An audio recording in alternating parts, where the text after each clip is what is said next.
Hello, welcome to another episode of Arthritis and You, A Joint Journey. Today, we've got something special lined up, so buckle up because it's time for the deep dive. Let's give a warm welcome to our hosts, Arthur and Sarah. Welcome to another deep dive. This time, we're tackling Polymyalgia Rheumatica. We got some interesting YouTube videos here from Alberta Rheumatology. Should be interesting. It's a condition that often flies under the radar, but it can really pack a punch, that's for sure. All right, so let's start with the basics. What exactly is polymyalgia rheumatica? I see these videos mention it's an autoimmune disease. I'll be honest, I've always found those a bit tough to wrap my head around. Yeah, autoimmune diseases, they can definitely be a bit of a head scratcher. It's basically like your immune system, the very thing that's supposed to protect you, well, it kind of gets its wires crossed. It starts mistaking your body's own tissues for something harmful and starts attacking them. And with PMR, it's those muscles and joints, especially in the shoulders and hips, that bear the brunt of the attack. Okay, so the immune system's gone a bit haywire. But how is PMR different from, say, just regular muscle soreness after hitting the gym a bit too hard? So with PMR, it's not just your typical muscle soreness after a good workout. We're talking about a much more intense, more persistent kind of stiffness. It can make even the simplest everyday movements feel impossible. Imagine struggling to just lift your arms, comb your hair, or even get out of bed in the morning. It can be really debilitating. Wow. Yeah, that definitely paints a much more serious picture than just seeing the words pain and stiffness. So it's that severity and that persistence that really sets PMR apart. Exactly. And while there might be some muscle weakness, it's really the pain and stiffness that takes center stage with PMR. So who's most likely to encounter this PMR? Yeah. Is there anything you can do to avoid it? I have so many questions already. You and me both. Well, PMR mostly affects people over 50. And women, they seem to be more prone to it than men. But when it comes to prevention, well, that's the million-dollar question, isn't it? We still haven't quite cracked the code on what causes the immune system to go off the rails like this with PMR. So a bit of a medical head scratcher then. And that makes it tough to figure out how to prevent, right? One thing that stood out to me in these videos is this idea that genetics might play a role. Does that mean down the line we might be able to predict who's more likely to get PMR? No, that's a really good question. It really highlights a fascinating avenue for research. If we can understand the genetics behind PMR, it could completely change the game. Early identification, maybe even intervention, it's all on the table. Imagine knowing you're at risk before you even have a single symptom. Wow, that would be incredible. Like a heads up from your own DNA, giving you a chance to be proactive. Exactly. It's the dream of personalized medicine, right? Tailoring treatment and prevention strategies to your unique genetic blueprint. Okay, so let's say someone's experiencing those classic PMR symptoms, that intense stiffness, especially in the shoulders and hips. How do they go about getting diagnosed? These videos mention seeing a rheumatologist. What's so special about rheumatologists when it comes to PMR? Rheumatologists, they're like the detectives of the musculoskeletal system. They specialize in diagnosing and treating anything that affects the joints, muscles, bones, the whole shebang.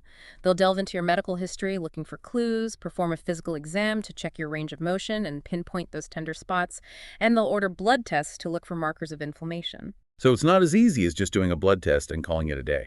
I wish it were that simple. While blood tests can show elevated inflammatory markers, which are common in PMR, they're not exclusive to PMR. Other conditions can cause similar results. So it often comes down to a combination of factors: the clinical evaluation, those telltale symptoms, and the blood work. It's like piecing together a puzzle. And that's where a rheumatologist's expertise comes in, putting all those puzzle pieces together. Absolutely. They're trained to spot the subtle differences between conditions that might look similar on the surface, making sure you get the right diagnosis, and most importantly, the right treatment. And speaking of treatment, that's what I'm really curious about. We've talked about how debilitating PMR can be. So how do you actually treat something that seems so powerful? That's where things get really interesting.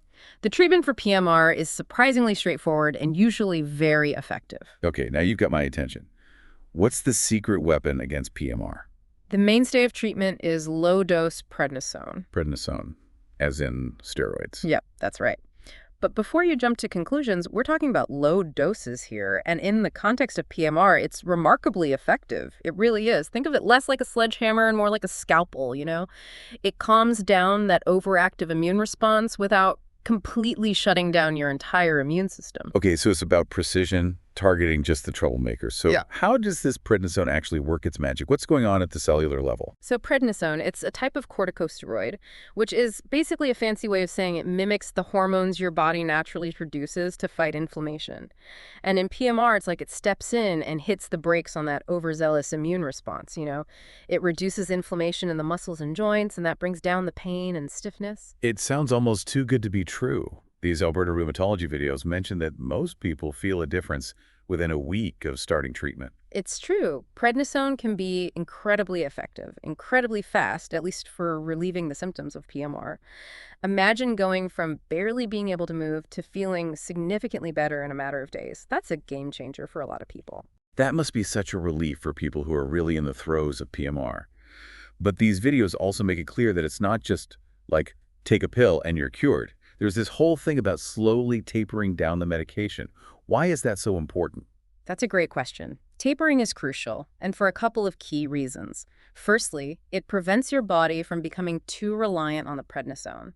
We want your body to eventually be able to manage the inflammation on its own, right? So we're giving your body a chance to find its own balance again. Exactly. Secondly, tapering helps minimize the risk of those not-so-fun side effects that can come with long-term prednisone use. And that's what always comes to mind for me. Steroids, they often have a bit of a bad reputation because of those potential side effects.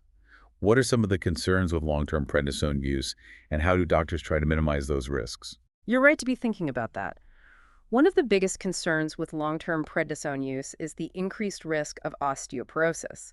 That's where your bones weaken and you're more likely to get fractures. To combat this, doctors will often recommend calcium and vitamin D supplements, especially during the prednisone treatment. Calcium and vitamin D, the dynamic duo of bone health. But I'm guessing sometimes, even with supplements, you need a bit of extra help. Right, and that's where medications like bisphosphonates come in. They're like little bodyguards for your bones, helping to slow down how quickly your body breaks down bone tissue. So they help maintain bone density and reduce that fracture risk, which is especially important for people taking prednisone. So it's all about finding that balance, managing the PMR, but also making sure you're protecting your bones in the process. Absolutely. It underscores how vital it is to have those regular checkups with your rheumatologist. You're monitoring your progress, being open and honest about any side effects, and they can adjust your treatment to make sure it's working best for you. It's a team effort, this whole PMR journey. But as we're talking about prednisone, tapering it down, even bone health, I have to ask, is prednisone the only option out there? What about new treatments for PMR? Is there anything on the horizon? It's an exciting time to think about that for sure. While prednisone is still considered the go-to treatment, researchers are always on the lookout for therapies that are even safer, even more effective. And there's definitely a lot of buzz about new medications that could potentially offer similar benefits to prednisone, but with fewer side effects, which would be amazing. Okay, now you've really piqued my interest. What are these potential game changers in the PMR world? Give us the inside scoop. One really promising area is the research into medications that target just the specific parts of the immune system that are involved in PMR. So instead of suppressing the whole immune system like prednisone does, these new treatments would be more like a laser focus, just calming down the parts that are causing the PMR problems. That's amazing. Precision medicine at its best. Do you have any specific examples of these types of treatments? One class of drugs that's getting a lot of attention is called Janus kinase inhibitors, or J inhibitors for short. Now, I know this is getting a bit technical. Go on, go on. I love a bit of technical detail. Look, so JAK inhibitors, they work by blocking certain enzymes that play a role in inflammation. Inflammation. It sounds so dramatic when you put it like that. It does, doesn't it? Think of it like this. There's this chain reaction of signals in your body that tell it to increase inflammation. And JAK inhibitors, they step in and interrupt those signals, basically putting up a roadblock on the pathway that leads to all that inflammation and pain in PMR. So they're like traffic controllers, redirecting traffic away from the inflammation zone. I like that analogy. But are these JAK inhibitors ready for prime time? Are doctors prescribing them for PMR yet? JAK inhibitors are already being used for other inflammatory conditions like rheumatoid arthritis, psoriatic arthritis, things like that. But when it comes to PMR, the research is still ongoing. There are clinical trials happening right now to see how safe and effective they are specifically for PMR patients. So it's definitely a space to watch, for sure. It sounds like there's so much happening in the world of PMR research. Genetics, environmental factors, these targeted therapies. It's a lot to keep track of. But for someone listening who's dealing with PMR every day, it must be encouraging to know there's so much effort going into finding better treatments, maybe even a cure someday. And speaking of cures, I'm curious, once someone starts treatment, finds some relief, is PMR just gone for good? Or is it something they have to be mindful of for the rest of their lives? Let's unpack that as we continue our deep dive into polymyalgia rheumatica. That's the million-dollar question, isn't it? Unfortunately, PMR doesn't really just disappear, even when the treatment is working well and someone's in remission. It's more like it's lying dormant, Always the possibility it could come back. So even when the symptoms quiet down, PMR is something you always have to be aware of. What kind of things can trigger it to flare up again? And more importantly, what can people do to prevent those flare-ups? It's a lot like managing any chronic condition, really. Lifestyle plays a big role. Stress, for example, is a huge factor. When we're stressed out, our bodies release all sorts of hormones, and sometimes those hormones, well, they can kind of poke the bear, so to speak. They can stir up the immune system, and that can lead to a PMR flare. Stress the root of all evil, right? Right. Are we talking major life events here, or can even those smaller everyday stressors have an impact on PMR? Honestly, it's not just the big stuff. I mean, yeah, major life changes can definitely trigger a flare-up, but it's those smaller, everyday stressors that can really add up over time, They wear you down. That's why it's so important to find ways to manage stress. This is where all that self-care stuff comes in, isn't it?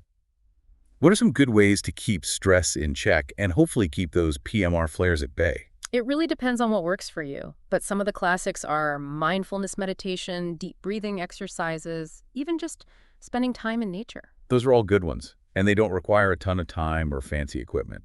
But it's not all about de-stressing, right? What other lifestyle factors come into play when you're managing PMR long-term? Sleep.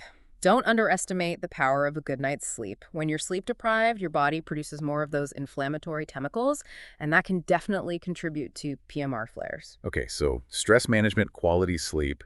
I'm sensing a theme here. It's all about supporting your body's own natural healing abilities, right? You got it. And we can't forget about physical activity. I know it sounds counterintuitive, especially when you're dealing with pain and stiffness, but regular exercise is so important. It helps maintain your muscle strength, your flexibility, and just your overall well-being. I was just about to ask about exercise, and it's one of those things that so many people with chronic pain kind of put on the back burner. What's the best type of exercise for someone with PMR? And how do they know if they're pushing themselves too hard? The key is to start slow and gradually increase the intensity and duration of your workouts as you feel able. Walking is a fantastic place to start, as is swimming, because it's so easy on the joints. Those are both really accessible options, no matter your fitness level. What about things like yoga or Tai Chi? They seem like they could be beneficial with the focus on gentle movements and flexibility. You read my mind. Yoga and Tai Chi can be amazing for people with PMR. They can really help improve flexibility, range of motion, and they can even help reduce stress. Talk about a win-win. It's all about finding activities that bring you joy and make you feel better, not worse. Exactly. And remember, listen to your body. If something hurts, stop doing it. Don't hesitate to reach out to a physical therapist. They can help you come up with a personalized exercise plan that's safe and effective for you. So we've covered stress management, quality sleep, regular exercise. What else? It seems like we're really talking about a holistic approach to managing PMR, going beyond just popping pills. Absolutely. It's about those lifestyle changes that support your well-being overall, and that includes diet. Now, there's no specific PMR diet to follow, but focusing on whole foods, those nutrient-rich foods that are good for you anyway, and limiting processed foods, sugary drinks, unhealthy fats, those things can make a real difference. So basically, a diet that's good for your immune system is likely to be good for managing PMR as well. It all comes back to that mind-body connection. It really does. And honestly, it can be empowering to realize that you have some control over how you manage this condition. It's not about being a passive bystander. It's about taking an active role in your own health journey. Exactly. And you're not alone in this. There are so many resources available to support you. Talk to your healthcare providers. Look for support groups, online communities. They can provide a wealth of information and connect you with others who understand what you're going through. Speaking of support, wow, we've covered so much ground today in our deep dive into polymyalgia rheumatica. We talked about its mysterious origins, how it can impact daily life, the effectiveness of current treatments, and the importance of a holistic approach for managing PMR long-term. Any final thoughts before we wrap things up? You said it. I think the biggest takeaway here is knowledge is power. The more you know about PMR, the better equipped you are to advocate for yourself, make informed decisions about your health, and live a full and happy life. It's been a pleasure unpacking this topic with you today. And to our listeners, we hope this deep dive into PMR helps you have more informed conversations with your own healthcare providers. Remember, you are your own best health advocate. Until next time, stay curious.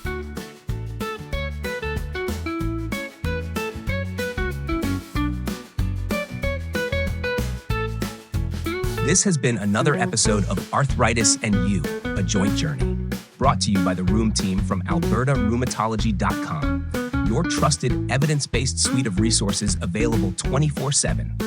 Straight from Alberta, but for folks around the world.